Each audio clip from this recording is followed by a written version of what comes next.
புதுச்சேரியில் இருக்கிற கவர்மெண்டோட கூட்டணி ஆட்சியில இருந்தாலும் புதுச்சேரிய ஒன்றிய அரசு எதிலையுமே கண்டுக்கல என்றது புதுச்சேரி மக்களான உங்களுக்கு நல்லாவே தெரியும்.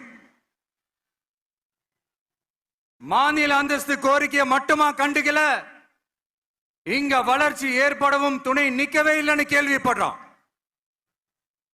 இந்த புதுச்சேரிக்கு இன்னும் மாநில அந்தஸ்து கொடுக்கல.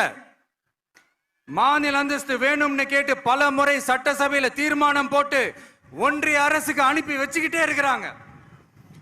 இந்த வருஷம் கூட மார்ச் மாசம் 27ஆம் தேதி 2025 அன்னைக்கு ஒரு தீர்மானம் போட்டாங்க.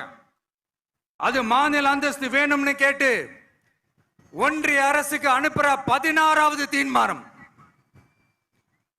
புதுச்சேரி காரைக்கால் பகுதிகளில் மூடப்பட்ட 5 மில்கள், பல்வேறு தொழிற்சாலைகளை மீண்டும் திறக்கிறதுக்கு இதுவரைக்கும் ஒரு துரும்ப கூட கிள்ளி போடல. பல்லாயிரக்கணக்கான இளைஞர்களோட வேலை வாய்ப்புக்காக எதையுமே செய்யல. இங்க ஒரு ஐடி கம்பெனி உருவாகணும்ன்றது எண்ணமே இல்லை.